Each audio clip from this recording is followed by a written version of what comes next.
지금까지 우리가 살펴봤던 자바스크립트 프로그램은 소스가 작성된 순서대로 따라가면서 실행하는 것이었어요. 그런데 대부분의 프로그래밍은 소스가 작성된 순서대로 가는 것이 아니라 어떤 부분은 실행하기도 하고 어떤 부분은 건너뛰기도 하고 이런 식으로 실행되는 것들이 많습니다. 아마 그런 것들이 거의 대부분이라고 할 수도 있겠죠. 이번에는 3의 배수를 확인해 주는 프로그램을 한번 만들어 볼 건데요.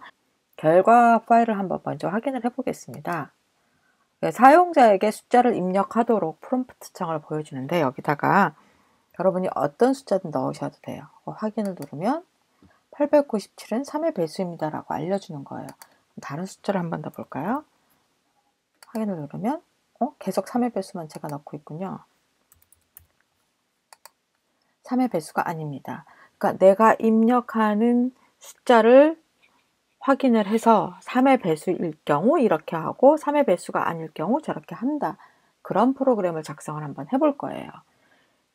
자바스크립트에서 어떤 조건을 체크할 때 사용하는 문이 있는데 그것을 if 문이라고 합니다. 그리고 이게 이 if 문이라는 것은 이 괄호 안에 조건을 체크를 해요. 그리고 중괄호 안에다가 그 조건에 맞을 때 실행할 명령을 입력을 해줍니다. 이게 기본 형식이에요. 조건의 값은 true이거나 false이거나 둘 중 하나예요. true일 경우에만 실행을 해주는 거죠. 만약에 여기에 true 값이 들어간다. 그랬을 경우에 document write 화면에다가 true라고 한번 표시를 해보겠습니다. 괄호 안에 있는 값이 true이기 때문에 당연히 실행이 되죠. 만약에 false다. 네, 이때 false라면 document write 안에 false라고 표시를 해라 라고 한번 작성을 해볼게요. 아무것도 안 나와요. 왜 그러죠? false이기 때문에 괄호 안에 값이 false이기 때문에 실행을 못하는 것입니다.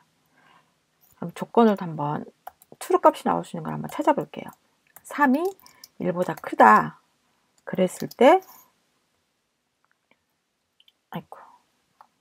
조건이 3이 1보다 크다라는 조건을 체크하라 그랬어요. 그래서 얘가 체크를 해보니까 3이 1보다 크다는 건 true예요.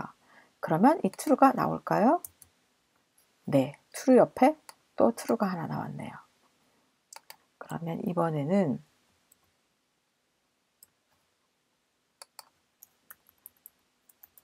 (3이) 1보다 작을 때 false라고 표시를 해라. 3이 1보다 작은 것은 이 조건이 지금 false이기 때문에 실행을 하지 않습니다. 네, if문은 괄호 안에 식이나 값이 true일 때만 실행하는 문장입니다. 자, 그러면 3의 배수라는 것은 어떻게 알 수가 있죠? 어떤 숫자를 3으로 나눴을 때 나머지가 0이면 3의 배수인 거예요. 그쵸? 그래서 if 9를 3으로 나눴을 때 나머지가 0이면 이 값은 true일까요? false일까요? 9를 3으로 나눴을 때 나머지가 0이다. true이죠. 그러면 document write에다가 줄바꿈을 좀 해줄게요. 3의 배수입니다. 라고 실행을 해주면 돼요. 중괄호가 빠져서. 네, 3의 배수예요. 이렇게 3으로 나누었을 때 나머지가 0인지 아닌지만 체크를 해주면 3의 배수값을 찾을 수가 있습니다. 여기다 간단하게 그러면 저희가 소스를 작성을 한번 해볼게요. 자바스크립트 소스는 스크립트 태그 안에다가 작성을 한다 그랬죠. 웹문서 안에다 작성을 할 때는. 자, 사용자가 입력하는 값은 상수일까요? 변수일까요? 네, 변수에다 저장을 해야 됩니다. 그러면 베리어블 해놓고 유저 넘버 프롬프트 창을 이용을 해서 받아볼게요. 숫자를 입력하세요 라고 써보겠습니다. 프롬프트 창에서 받은 값을 유저 넘버에다 넣어줬어요. 그리고 if 유저 넘버를 3으로 나눴을 때 그 나머지 값이 0이면 화면에다가 3의 배수입니다 라고 써줄 거예요. if 조건에 맞을 때만 화면에 표시를 해주는 거예요. 자, 그럼 이걸 저장을 하고 라이브 서버를 통해서 한번 테스트를 해보겠습니다. 숫자를 입력해 보세요. 9를 입력해 보겠습니다. 3의 배수입니다 하고 맞았어요. 그럼 만약에 다시 10을 입력해 보겠습니다. 3의 배수가 아니니까 아무것도 안 나왔어요. 그러니까 3의 배수인지 체크하고 표시해 주는 것까지는 정확한데 3의 배수가 아닐 경우, 즉 조건이 맞지 않을 경우에 실행할 소스를 넣어주지 않았기 때문에 그냥 아무것도 없이 끝나버려요. 그래서 true일 경우에 실행할 명령은 if문에다 넣어주고요. true가 아닐 경우에 실행할 내용은 else문을 같이 해서 요 안에다가 넣어줍니다. 그래서 보통 if문만이 아니라 else문을 함께 사용해서 작성을 해요. 조건이 맞을 때 이 조건식이 true일 경우에는 이렇게 하고 조건식이 true가 아니라면 여기다가는 3의 배수가 아닙니다 라고 표시를 해줘라. 자, 이렇게 해보겠습니다. 그리고 여기 이 id 값이 result인 곳에다가 값을 표시를 해볼게요. 이럴 때는 document query selector id 값이 result인 곳에다가 inner html 또는 inner text 뜻이 뭐냐면 id 값이 result인 부분 여기죠. 여기에다가 이 3의 배수입니다 라고 쓸 건데 텍스트 값만 넣어줘라. 어떻게? 도큐멘트 라이트 빼고요. 3의 배수입니다 라고 이렇게 넣어주면 돼요. 밑에도 이거 그대로 복사를 해서 써볼게요. 3의 배수가 아닙니다 라고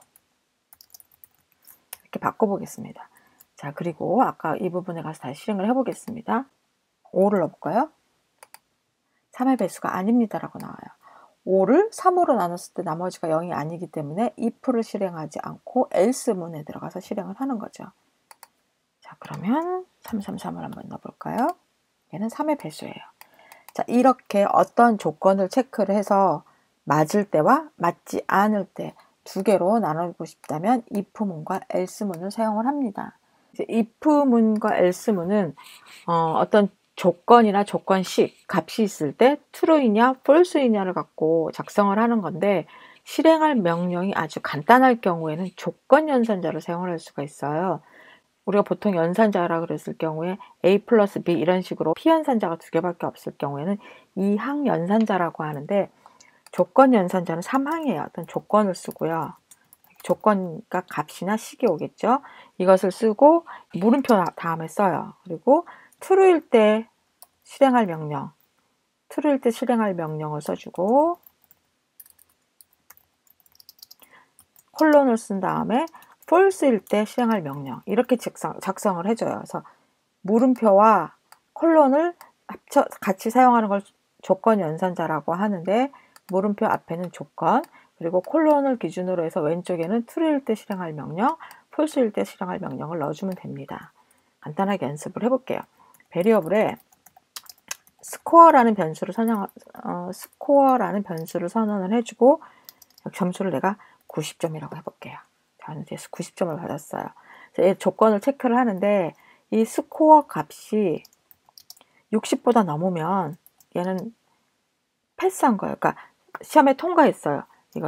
그래서 alert 통과라고 표시해 줄 거예요.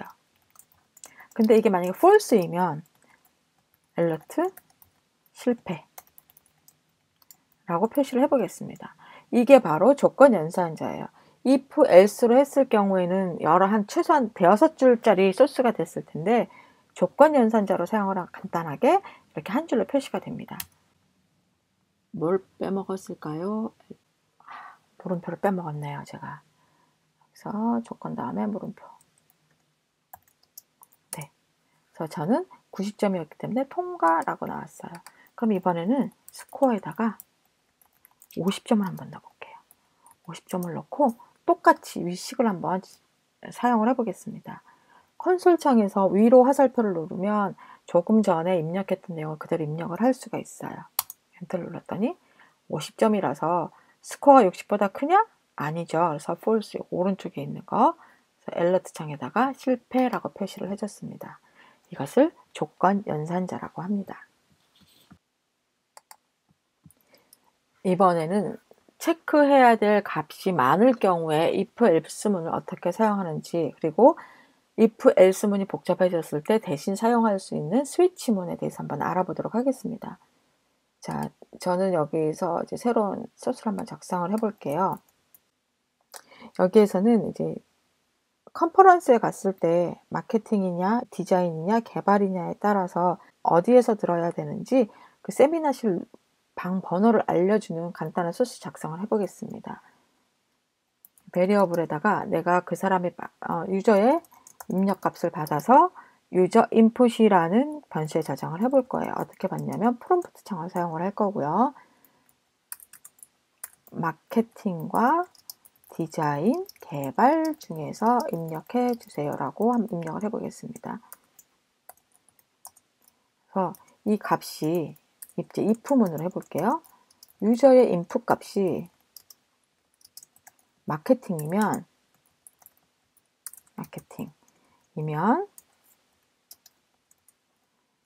알러트를 한번 해볼까요? 쉽게.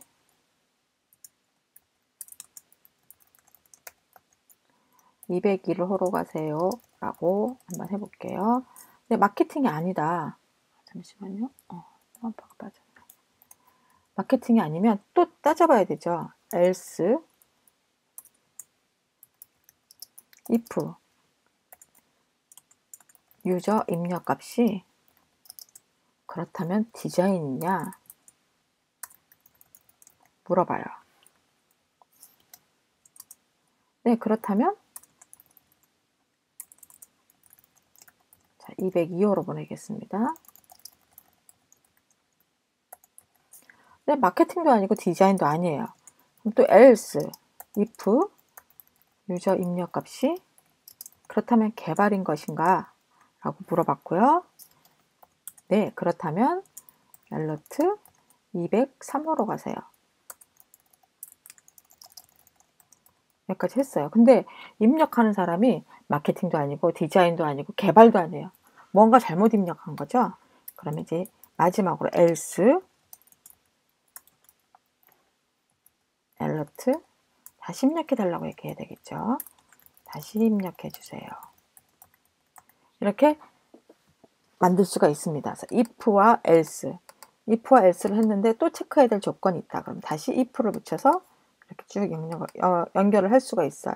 지금은 뭐 마케팅, 디자인, 개발 3개밖에 없으니까 좀 길더라도 이렇게 입력을 할 수가 있는데 선택해야 될 조건이 한 10개쯤 된다. 그러면 if, else, if 이렇게 계속 복잡하게 나가야 되겠죠. 그래서 이렇게 선택하는 값, 비교해야 될 값이 여러 개일 경우에는 if, else, if 대신에 무엇을 사용하냐면 스위치라는 문을 사용을 합니다. 스위치는 여기다가 체크해야 될 조건을 주고요. 조건 식이나 값을 주고, 그다음에 이 안에다가 케이스문을 같이 사용을 해요. 그리고 여기다 값을 지정을 해줍니다. 조건에 있는 값이 이것이면 어쩌저쩌하는 명령들을 해주고 마지막에 브레이크 해서 끝내줘요. 이게 하나의 값에 대한 구문입니다. 또 케이스 값을 따져서 또 다른 케이스 값이 있을 수 있죠. 또 이번에는 이러이러한 값이면 또 어쩌저쩌한 명령들을 해라.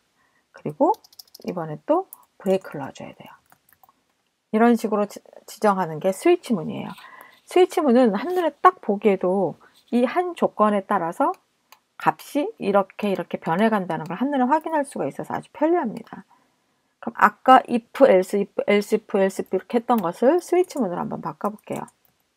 자, 스위치. 우리는 뭘 따질 거냐면 유저 인풋 값을 가지고 따질 거예요. 이것을 조건을 체크를 할 거고 사용할 수 있는 값이 케이스 마케팅일 때 케이스가 마케팅이면, 그러니까 값이 마케팅이면 alert 화면에다가 201호로 가라고 얘기해주고, 그 다음에 break, 이렇게 해서 하나의 케이스에 대한 구문을 마칩니다. 똑같은 방법으로 3개를 더 만들어 볼게요. 자, 마지막 마케팅도 아니고 디자인도 아니고 개발도 아니야. 디폴트, 이것도 저것도 아니다. 그랬을 경우에는 새로 입력해 주세요 라고 할 거고요. 디폴트에는 브레이크 문이 없습니다.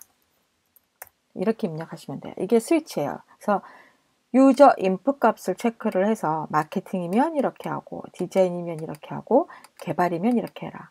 근데 이거 다 아니라면 마지막으로 디폴트 값은 이렇게 하는 것이다. 그리고 디폴트에는 브레이크문을 사용하지 않습니다.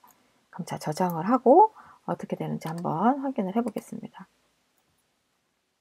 마케팅, 디자인, 개발 중에서 입력을 하래요. 자, 그럼 마케팅을 입력을 해 볼게요. 확인을 누르면 201호로 가세요 라고 얘기를 합니다. 이번에는 개발이라고 한번 입력을 해 볼까요? 네, 203호로 가라고 합니다. 그럼 여기다가 마케팅도 아니고 디자인도 아니고 개발도 아니다.